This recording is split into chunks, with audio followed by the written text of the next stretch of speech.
Hi everyone, I am Dr. Rebecca Crawford. I am the CCAMPIS project coordinator for Eastern Kentucky University. I just wanted to welcome you to one of our parent virtual trainings. So welcome. I hope you find these trainings to be super informative. I've provided a lot of resources in the end in case you have additional questions you want to look into, and also my contact information in case you would like to reach out to me. For my parents who are CCAMPIS participants, please make sure that you complete the quiz afterwards. I will get notified that the quiz has been completed, and then I will reach out to you as far as collecting your in-home educational kit. Everyone is welcome to take the quiz, but right now only our CCAMPIS participants will receive the incentive of the in-home educational kit. That quiz is password protected, so sometime throughout this training, I will sneak in the password, so make sure you are listening for it. And that's it. I hope you enjoy this. And once again, my contact information will be at the end of the presentation if you'd like to reach out with any comments, questions, or concerns. Thank you. Hello, everyone. Welcome to a virtual parent training session being held by Eastern Kentucky University. This is funded through our CCAMPIS grant that is housed within the Applied Human Sciences Department. Today, we're going to talk about how to advocate for your child.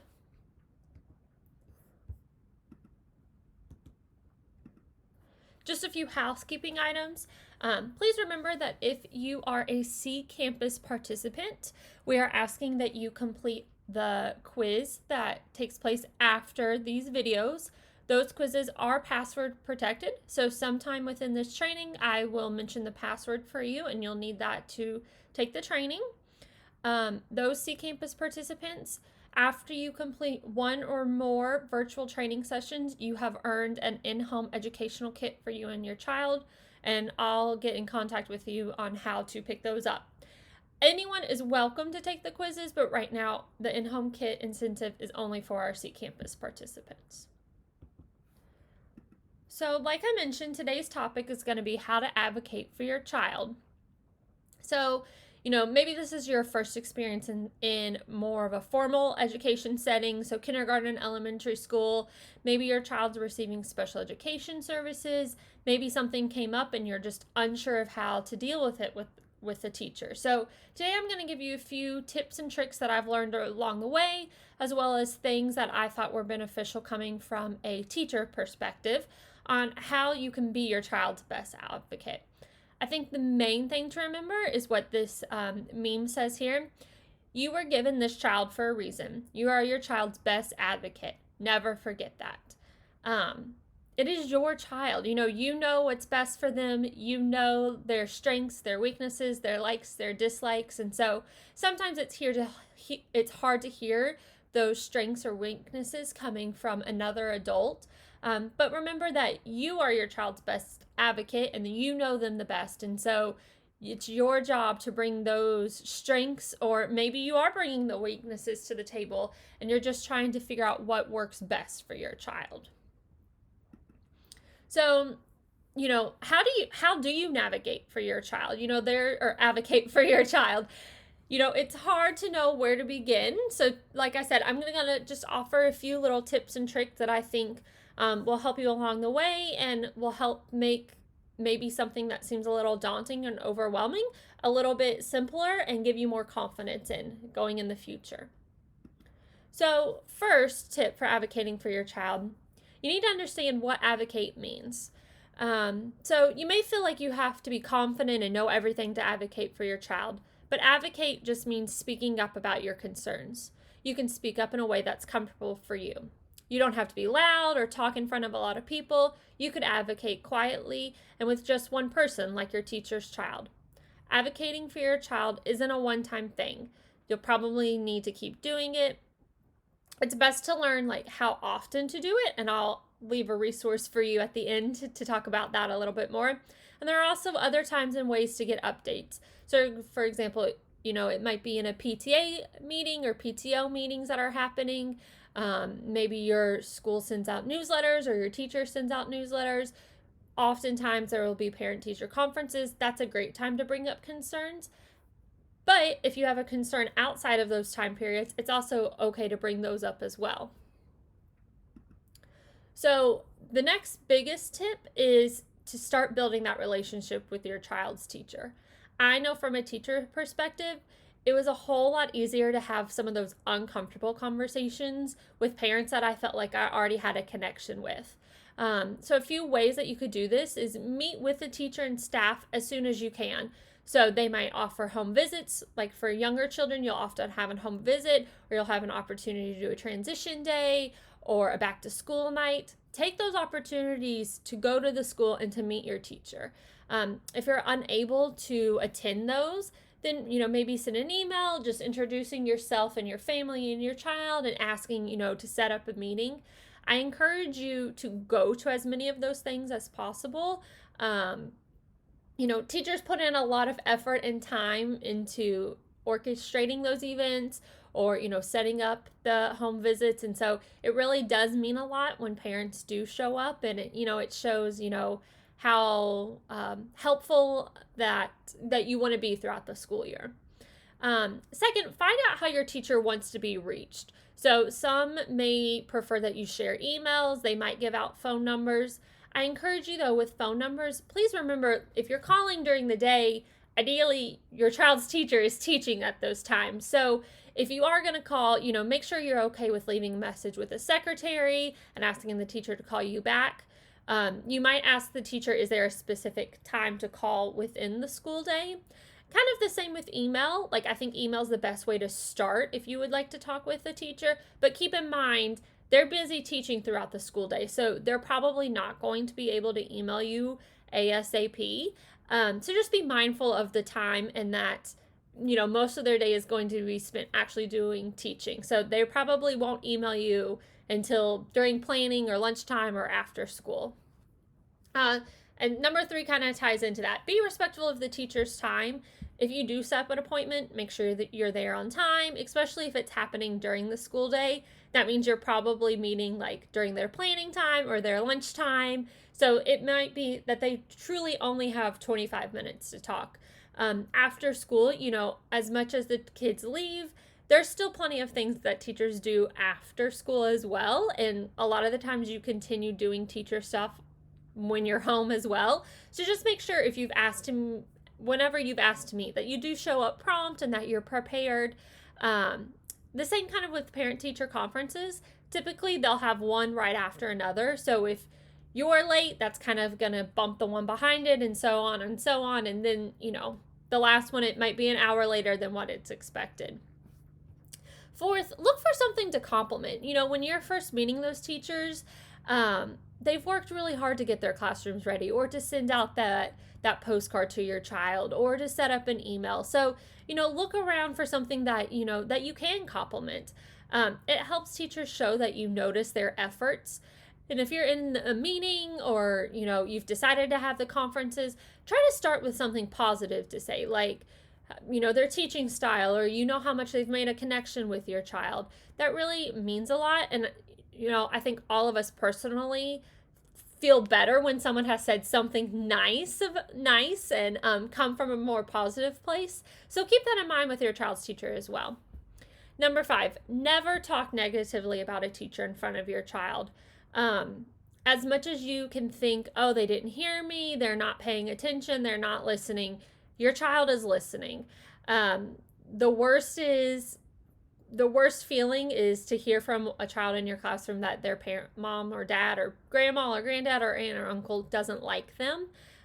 As much as it, could absolutely be true, that's really hard to build back that relationship with those families.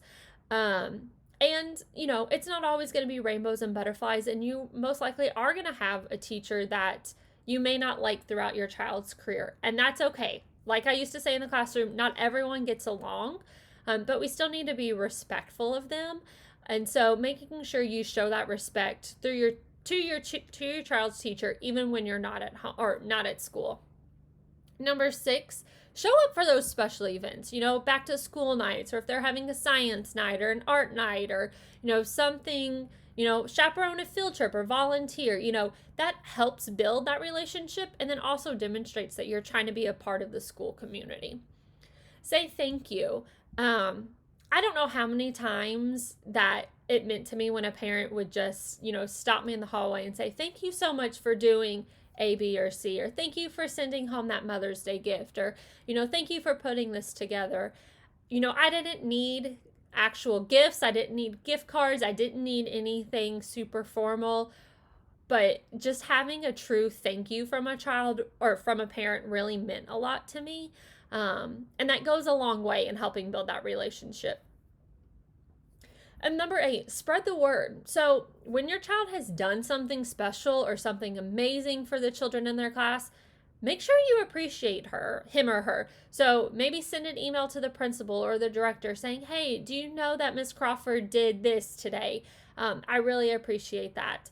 I know from a director perspective, anytime I've gotten those happy little emails, they make my day. I make sure to really appreciate my teachers and, to share the love that they are receiving. That's something they're really excited about giving. Oftentimes, principals and directors are getting the negatives, things that aren't working or things that aren't going well in the classroom. So when you do get those little pieces of positive information, that's really exciting. And, that makes the teacher's day and it makes, your administrator's day as well. So make sure you're starting off early, building that relationship with your teacher's child. So if something's happened or you feel like you have a concern, or maybe your child's receiving special education services, or like I said, it's your first time in a more formal school setting, no, it is okay to speak up. But I do recommend that beforehand, you make sure you gather all the details so that you can communicate properly and thoroughly. Perhaps your child's struggling with a subject in school, or you have concerns about them being teased. You want to make sure that you know the whole story. So definitely trust your judgment, but also make sure you have all the available information.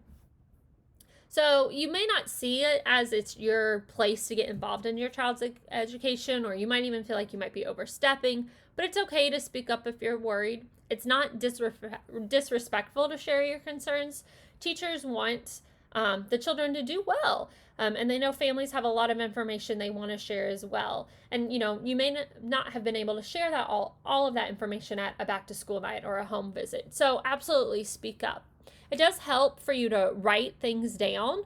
So if you're going in for a concern, go ahead and jot down some notes. That's totally okay. That shows the teacher that you're trying to actively be prepared, that you are, you're taking this seriously. If it's a parent-teacher conference, oftentimes you'll be talking about, how your child is doing that year, some strengths, some weaknesses. And so if you have things you want to talk about, such as, some concerns you're seeing at home, or, things they're coming home and saying, be prepared to talk about those things. That's totally fine.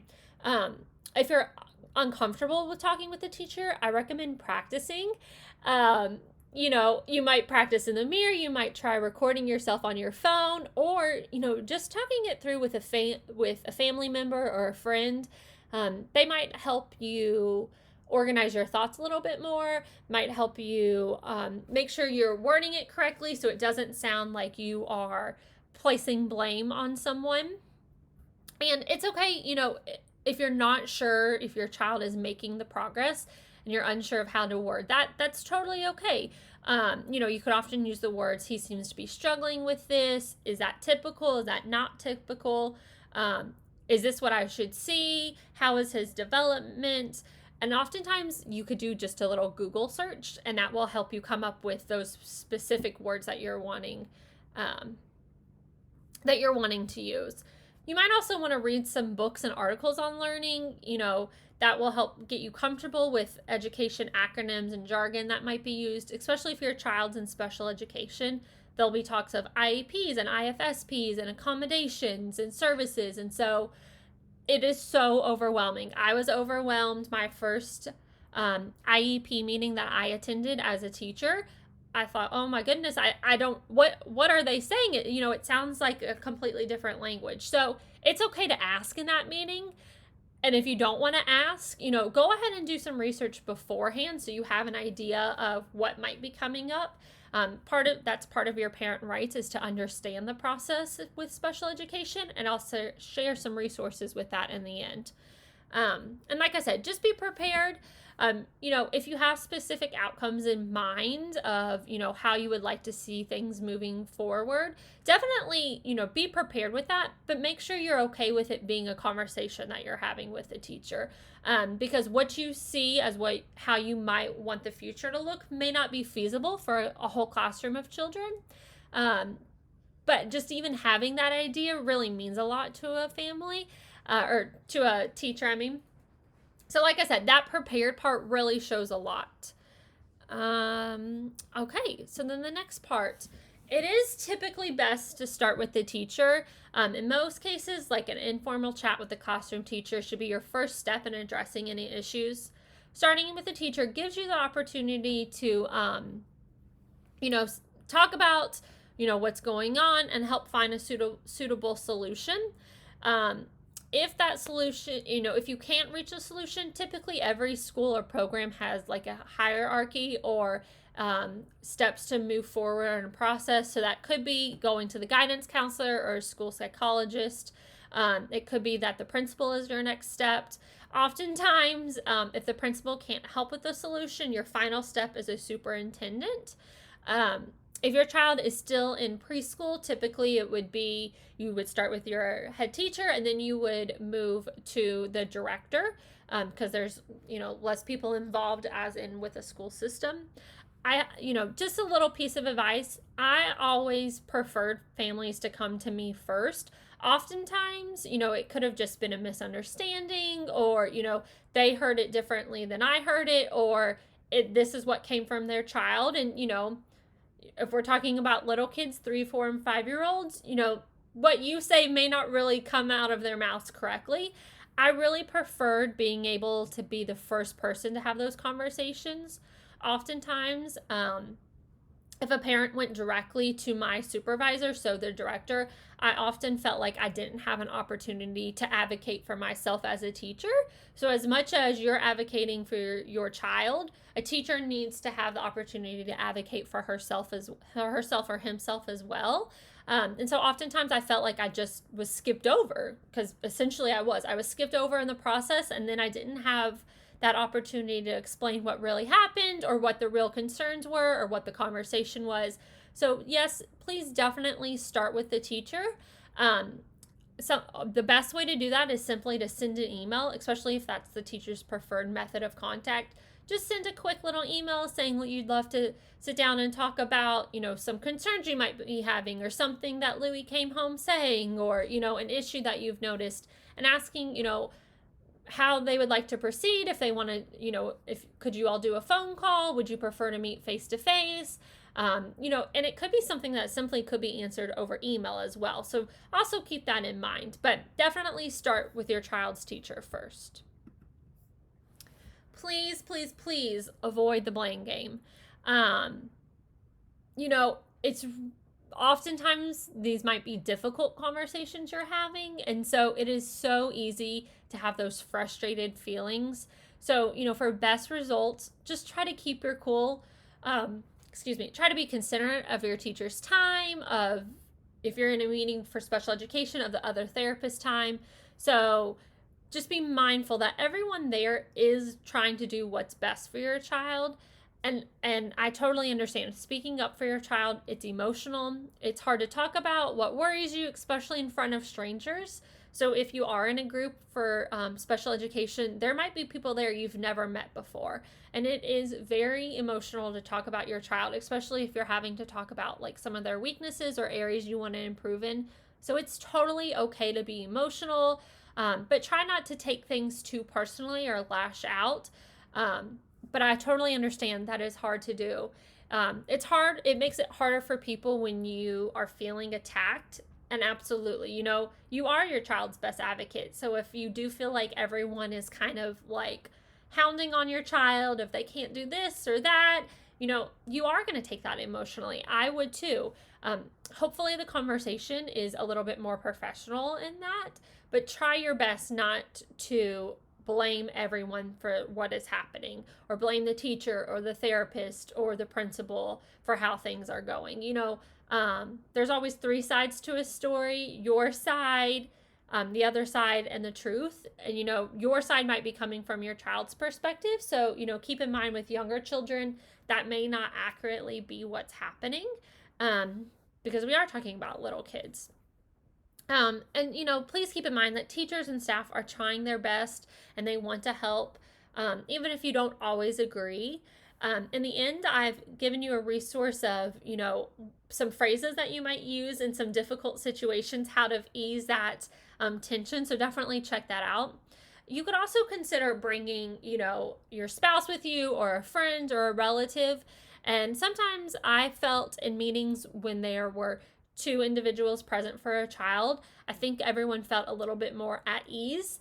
That, one sole parent sometimes feels like they're on the whole time, and, you're trying to take notes and be organized and making sure you're hearing everyone and making sure you're getting your point across. If you have two people there, you can already go in knowing what the goal is that you're hoping from the meeting.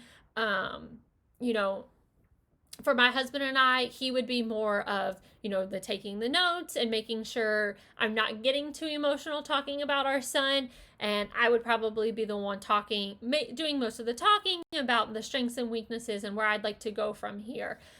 So if that is an option, I definitely recommend doing that. Make sure you're keeping a record of things. This is especially important for special education. Keep a record, document your communications. That way you can be on the same page about expectations, and that way you know who you've told what and when. If it goes beyond the casual chat level, express your concerns in writing. If it's just like a simple, hey, can you tell me why Johnny bumped his head? And you're fine with the answer. If it's something more, if it's a bigger issue, I would go ahead, send that through an email. That way you can keep a paper trail of what is going on. If you are putting in any requests, especially for special education, go ahead and write those out. Some families develop communication logs, especially for younger children. And especially with therapists, if they don't always have a time to talk to you, which typically in preschool, elementary type of settings, you probably aren't going to see a therapist that often. They'll meet with your child, but one-on-one, you're probably not seeing them every day. So some sort of communication log can help keep everyone on the same page of what's working, or any suggestions, or what they're going to do the next time. And I would just keep track of all of your children's educational records and any assessment information that you get. You never really know when you need it. And also you could always look back to look at their academic progress. It could be useful in establishing any patterns that you might see, documenting their abilities and any challenges that are having. So just make sure you're holding on to all those things. And then my last tip is know your rights. Most issues have a good chance of being addressed to everyone's satisfaction within your school community. But if you're unable to get the resolutions you need, legal means are available. This really falls under special education. So, such as if your child's disability affects their education performance, you have rights under the Federal Individuals with Disabilities, IDEA, to have your child tested to determine their special education eligibility. So once again, there's another resource that's more specific to special education and your rights. Rights for parents, typically you can find those within your school's handbook or your parent handbook. And once again, make sure you know that hierarchy of like who to contact when you, the hierarchy of how to contact. So starting with your teacher, and then who you would go next and who to go next with. All right, so real quick, the password for this training is advocate, ADVOCATE. All right, and lastly, this is just, these things to remember and how to best advocate for your child. First, meet with your teacher at the beginning or early in the school year. Build a relationship with your teacher and the school community. Gather details before requesting a meeting. Start with your teacher and having that meeting. Come prepared for your meeting, so be on time, have your notes, just make sure you know what you'd like to talk about. avoid the blame game, as emotional as it can get. Try to keep that out of it. Keep a record of anything. Just start a little folder for your child and keep everything in it. Make sure you know your rights. This is especially important for our families of children who are receiving special education services. Make sure you understand what's happening at those meetings. Make sure you understand what services your child is getting, what they're qualifying for, how long they're getting those services for. Those are very important things, and things that I have often seen families not even realize they had the right to know those. So make sure you look into that for sure. So here are some more resources. So under special education, there's understanding evaluations, your legal obligations, and IDEA, and 10 diffusing phrases to use at IEP meetings.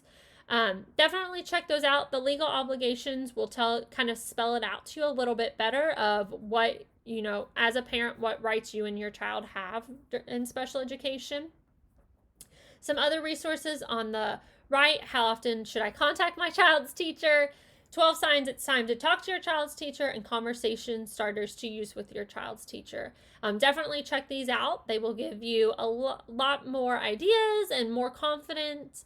And, just kind of ending it with, remember you are your child's best advocate and that you do know your child the best. And it's okay to have to do some research beforehand to make sure you feel confident going into those meetings. So definitely use these resources that I have here. These are the references that I used today. So if you want, a little bit more information, I highly recommend checking all of these out. They all had some really good information. And then lastly, the next steps. So please remember, if you're a CCAMPIS participant, follow the link to the training. And so that is posted on the same website as this training was. Make sure you have the password to access the training. Once you've completed the quiz, I will notify you, and then we will set up a time for you to pick up your in-home educational kit. If you are not a CCAMPIS participant, you can still take the quiz. You just will not be receiving an in-home kit at this time. And if you are a student parent and you are interested in becoming a CCAMPIS participant, here's some information for you here. So CCAMPIS is Childcare Access Means Parents in Schools. So we are a funding organization. We are helping fund childcare for student parents, both full-time, part-time, and online here at EKU. The vouchers that we have with CCAMPIS help to offset the cost of your childcare, and that we hope in doing so that you can finish your degree here at EKU. These can be used for summer programs as long as the student parent is enrolled at EKU. Here are the eligibility guidelines and program expectations. So if you are interested, make sure you look at those so you have an idea of what to expect moving forward. Lastly, if you would like to go ahead and fill out the application for CCAMPIS, it is embedded here within this PowerPoint. You would submit your application and then your financial aid reward letter, your class schedule, and your work schedule to the Center for Student Parents. And lastly, if you have any questions for me, please feel free to reach out to me here. Once again, I'm Dr. Rebecca Crawford. I'm the project coordinator for early childhood programming. I'm also the director of the Burrier Child Development Center, which is a lab school on EKU's campus. There's my email address and my phone number. So if you have any questions about CCAMPIS or about this specific training or would like any more information, please reach out to me. Once again, thank you for taking part in this parent training, and I hope you have a wonderful day.